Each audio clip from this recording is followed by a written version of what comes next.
Hello YouTube, Alan back after quite some time. Seems to be the case these days. Big gaps between videos. To be expected, I suppose. Life gets in the way. But anyway, you didn't want to hear about that. As the title says, this is about the PlayStation Classic Mini, so let's talk about that instead. I'm sure most people have probably heard that Sony are releasing a shrunk down little PlayStation, console. Clearly, the success of things like the NES Mini and the SNES Mini have kind of said, well, we want a piece of that pie. Why not? Let's add our mini console. And you'd have to wonder, where's it going to end? Are we going to get a TurboGrafx Mini? We're going to get Master System Mini, Mega Drive Mini, all these things. Lots of these boxes just taking up space. But then they are quite cute. I mean, I have the SNES Mini. It's a cute little emulator box, not too fancy. Initially, as well, when Sony announced this, they announced it with 5 games. And generally, the response was quite positive. There was a few people raising questions like, it's a little pricey, it's 100 quid. The NES and the SNES ones were 60 and 80, so this is kind of stepping up the price of it. And it's using the original PlayStation controller style, not the dual analog or the dual shock variants. So no analog controls for any of the games. Interesting. But just recently now, Sony have unveiled a complete list, and I have noticed that generally there's been quite a bit of backlash to the list. Now, myself personally, I've never been a big PlayStation guy. I mean, I've owned all of Sony systems, except for the PlayStation Vita actually, and I forgot about that one. But I generally get them late in the day, or I've never got one at launch or even close to launch. I think PlayStation 4 is probably the quickest one I got, and even then I've only got like a handful of games for it. So I've never classed myself as a big Sony supporter, but there's good games in the system. So maybe my perspective is a bit different to a lot of people that are upset about this games list. So I've written it down here, pen and paper, really old school. I figured, why not go through it? Let's address the problems with this list. So the first game up is Battle Arena Toshinden. And basically this is an early 3D fighter. So early it was a launch game in the Western markets with the PlayStation. Now, is that the best game? Not really, to be honest. Definitely when you kind of think, is it in the top 20 games of PlayStation? No, not even close. But historically, that is quite an important game. Not only being a launch title, but also people forget that when the PlayStation originally launched, they were actually having to fight against a really tough Saturn launch in Japan with Virtua Fighter, and Virtua Fighter was huge, and there was a period where the Saturn outsold the PlayStation, and it was Sony wanted a fighting game that would at least graphically look better than Virtua Fighter, and Battle Arena Toshinden did. Now, Virtua Fighter actually is a better playing game apparently, but so I can see for historical context why they've included. Probably also cheap to include. Next game on the list was Cool Borders 2. An extreme sports game. Kind of makes sense. That was quite a popular genre back in the late 90s. I mean, I think people would have rather Tony Hawk on the list, but that would have been a licensing problem, I suspect. So Cool Borders 2 is probably the next best thing. I mean, if there was an N64 Mini, I would totally expect a wave race and 1080 snowboarding. So I think that makes sense. Next one on the list is Destruction Derby. People raise questions about this one, kind of saying, well, that's a bit of a, not one of the best games. Destruction Derby was huge, at least where I was from at the time when it was one of the early titles that really kind of set, this is, 3D, fully textured, impressive looking stuff, and it's Psygnosis. Sony owned the company, so easy to license. But that was actually quite a big game culturally in Western markets, so it's not that surprising for me that it's included. Now maybe, as we'll touch on later, there's maybe too many driving style games. I don't know. It's an argument you can have. Anyway, the next one then is Final Fantasy VII. I don't think anyone's questioning that one. In fact, if that was missing, that would be the problem, because Final Fantasy VII was really the turning point where the PlayStation went from ahead of the competition, but it was a competition between the N64 and the Saturn as to who's going to run away with this generation. Final Fantasy VII hit and PlayStation just rocketed it, and that was the critical point. Next game, GTA, Grand Theft Auto, the first one. Again, a lot of complaints. It's people are going to be confused because GTA, it's not like the 3D ones where people are used to these days. But that's actually still a pretty solid game. Yeah, it may not be quite as good or may not be as compelling, but definitely for the market for this kind of Christmas casual stuff, seeing things like Final Fantasy, Grand Theft Auto, it's I can see why it's on there. I don't think it's actually a problem to include that at all. So next game on the list then is Intelligent Cube. Cube with a QU. This is a really interesting one. Probably the most left field pick, I would say. It's possibly to just bring in a different type of puzzler. I actually think it's a good pick. It's a bit different. I played it back in the day, and it was an interesting game, and definitely one that I think deserves more credit than it probably gets. It's I suppose you could call it a hidden gem. It's a decent game, and it was on one of the demo discs, I think, and it got a lot of play on those things too. So again, probably easy to license, so I can see why it's there. I would actually question the next one though. Jumping Flash, an early 3D platformer, kind of first-person platforming at times. I don't think this is that great. Certainly when you compare it to like Mario 64 and some of the omissions that we'll talk about later, it doesn't really hold up in my opinion. But it probably is the best that they could license in that kind of 3D platforming area. So I guess that's why they had it. Okay, then we have Metal Gear Solid. Now this is a no-brainer. Obviously you want Metal Gear Solid, one of the classics of the system.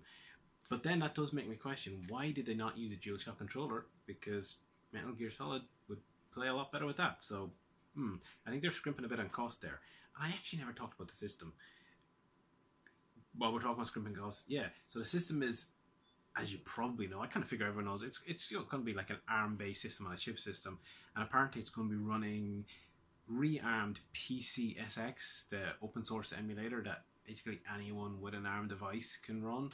And I've copied myself on one of my devices, so yeah, there you go. It's funny how Sony have gone from 15 years ago suing emulator authors to using open source emulators themselves in commercial products. So how times change. Anyway, we've Mr. Driller is the next game, and this I think is a very odd choice. Mr. Driller is on loads of systems. I don't see it as being, oh my god, it's a PlayStation classic. Yeah, want another puzzle game, but I would swap out if there was other options. So next we have Oddworld, Abe's Odyssey. Personally, I'm not a mad fan of this game, or at least when I played it back in the day, I couldn't quite get into it. But it definitely is, for the Western marketing, something that would have been marketed back in the day. I remember seeing ads for it in a lot of magazines, and it did get a lot of publicity, and it actually is apparently a very solid game if you like that sort of thing. Not my cup of tea, but I can see why it's on there. So then we have Rayman. Now, when I think of Rayman, I think of the Jaguar, because I think that's where it launched. I don't really think of Sony. Rayman was on lots of stuff. In lieu of other platforming options, it probably is one of the better options that they could get. And it's a recognizable mascot, so fair enough and a decent enough game. Next we have Resident Evil Director's Cut, and I believe the Director's Cut added in dual shock support or analog support, so again it makes you wonder why they didn't include the later controllers. Budget, no doubt. Resident Evil, some people would say perhaps should have had Resident Evil 2, but Resident Evil was obviously a groundbreaking game, and just like Final Fantasy, Grand Theft Auto, Metal Gear Solid, these are the kind of hit titles that you basically, people will just get the name and go, oh, Resident Evil, yeah, I want to play that again. So again, no qualms about having that on there. Next we have Revelations Persona, an RPG. To be honest, I never heard of this back in the day, never heard anyone mention it. Even in the wake of the likes of Final Fantasy, I didn't hear about this game, but I know the Persona series is popular now. I would suspect that this is on the system more for its recognition today than back then. People don't seem to complain about it, so fair enough, I guess. I guess it's on for, the fans of Persona. Next we have Ridge Racer Type 4. You couldn't have a Sony PlayStation 1 classic without a Ridge Racer game. I kind of thought they probably would have stuck the first Ridge Racer on it just because of how iconic it was and how important it was. We mentioned Battle Arena Toshinden as being super important to combat Virtua Fighter. Well, likewise, Ridge Racer was super important to combat Daytona USA on the Saturn, because this is kind of, it was like for like back then. And whereas in some ways I think the Sega games were better games, I think visually the PlayStation ports of the Namco games were better. So that kind of helps Sony quite a bit. Now, it's probably better that they actually went for Ridge Racer Type 4 because it's the more advanced game. I'm curious, will they include the bonus disc? Probably not. Ridge Racer Type 4 did come out a bonus disc that included a kind of, I don't know, a 60 frames per second version of the original Ridge Racer. That'll be a nice little add-on, but I suspect it's not going to be there. So next we have Super Puzzle Fighter 2 Turbo. Another interesting pick, and definitely when you consider they have Intelligent Cube and Mr. Driller, that's, you know, decent number of puzzle games. And why I would probably have dropped Mr. Driller. Super Puzzle Fighter 2, I actually consider that, funny enough, a Saturn game, even though obviously it was on the PlayStation, and probably bigger on the PlayStation. But the Saturn was so kind of known for fighting franchises, that just makes me think of the Saturn. But it's a very popular puzzle game. I can see why you would have one like that on the system, but I would have gone with either Super Puzzle Fighter or Mr. Driller, not both. Next up then we have Siphon Filter. Again, kind of spy action-y thing. I think it used the DualShock, so another surprise. But yeah, it's a kind of well-known Sony one. I can see why they added it. Next we have another fighting game, Tekken 3. Tekken would have been another early big hit, whereas Battle Arena Toshinden was kind of like what they launched to combat Virtua Fighter. Tekken is what really combated Virtua Fighter. So Tekken definitely deserved its spot. And in truth, while there is a historical significance to Battle Arena Toshinden, if you just want the best games, you would drop that, you'd have your Tekken, and you'd have something else. So, you know, you can make an argument for including it, but with Tekken 3 there, it definitely weakens that argument. I don't think anyone was questioning. In fact, Tekken 3 was, I think, one of the first 5 they announced. When they announced 5 games that people got excited for, it was no surprise that Tekken was in there.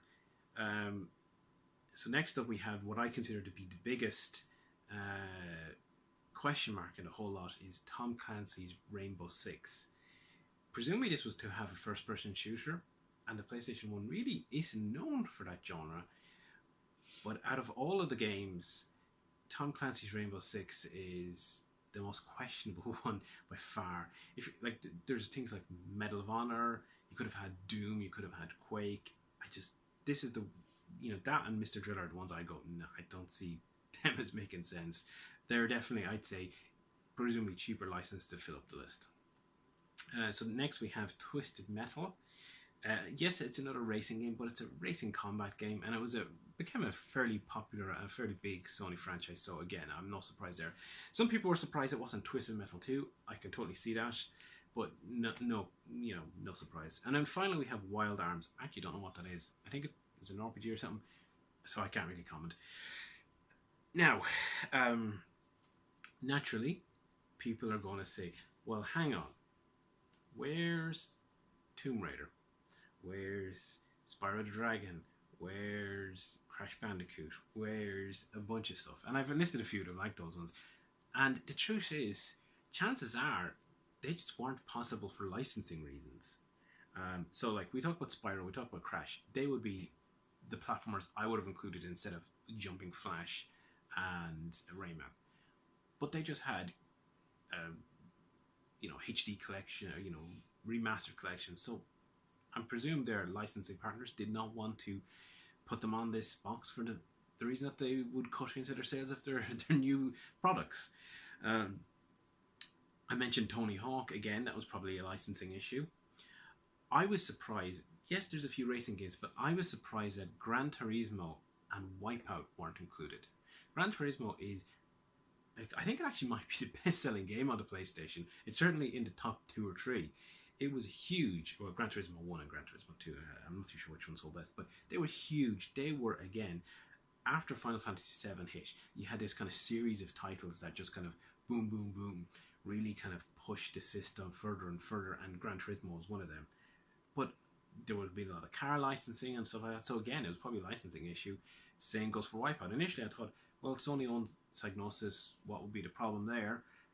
yes, but all the music is licensed. Chances are that would have been more cost than they wanted to put into it. So even though I think Wipeout was more historically impactful than, say, Destruction Derby by the same company, they were both big, and they would kind of get away with the cheaper inclusion of Destruction Derby than going for Wipeout, because I'd much rather Wipeout 2097. Tomb Raider, I kind of thought they might have got Tomb Raider, to be honest. Now, Tomb Raider, I think, actually started off as a Saturn game and then ended up on PlayStation, but it became synonymous with the PlayStation 1 anyway. So that is probably a big omission not to have Tomb Raider. Again, maybe it's licensing. And here's the problem.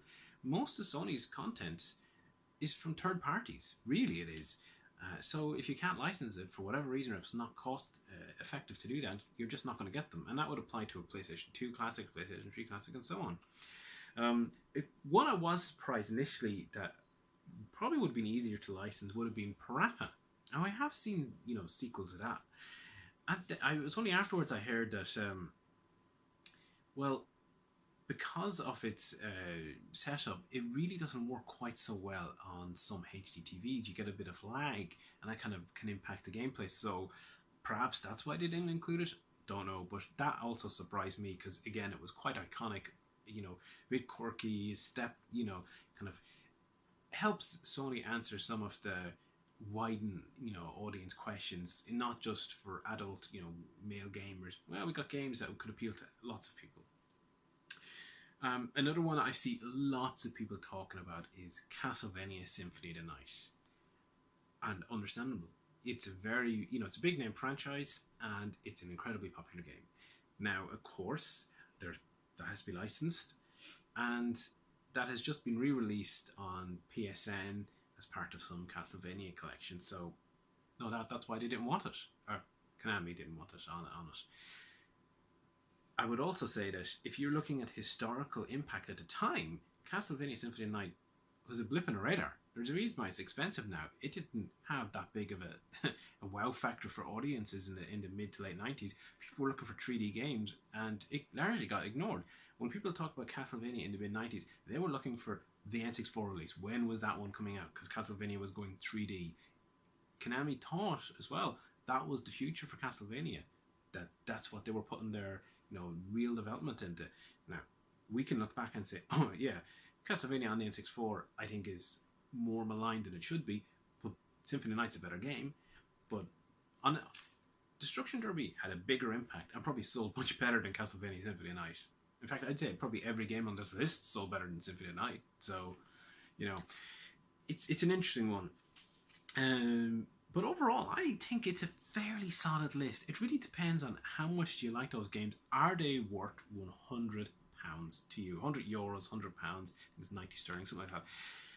To me, probably not, because I wouldn't play that many of them that much. But I think there is a very solid set there overall.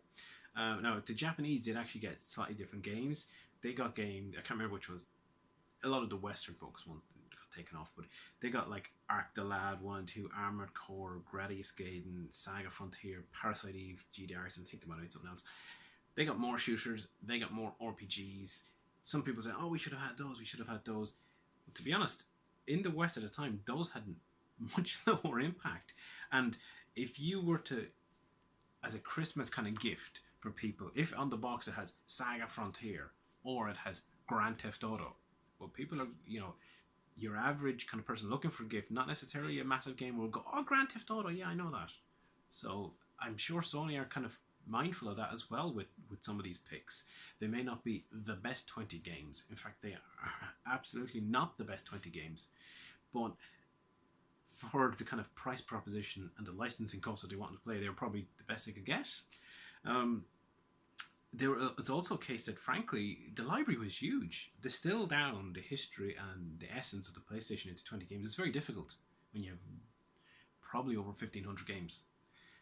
Everyone's going to have different. I seen lots of discussions on Twitter, and everyone had different picks. Well, that's natural. And I said, why is this not here? Why is this not here? And so many games, you probably could have had a top 50. But, the price of your system would be like 250 quid, even if you could license some of them. So it just doesn't make sense. I just don't see why people are so upset, to be honest. If you want, because all this is a little emulation box. That's all. if you want, most of these are probably available on PS Network now. So you can go and buy the ones you want, and you can ignore the ones you don't want. They're emulated just as they're going to be emulated on this box. There's nothing fancy. It's just a little toy gift thing. It's not a real, major system or anything like that. So what's to be upset about? Frankly, my SNES one, as much as I thought it was cute and I played a bit of it at the time, it's just sitting on a shelf. It's a cute little novelty. That's really what they are. But anyway, that's my thoughts on the PlayStation Mini. What are your thoughts? Why don't you leave a comment below and, tell me where I'm wrong. Anyway, we'll catch you again. See you soon. Bye.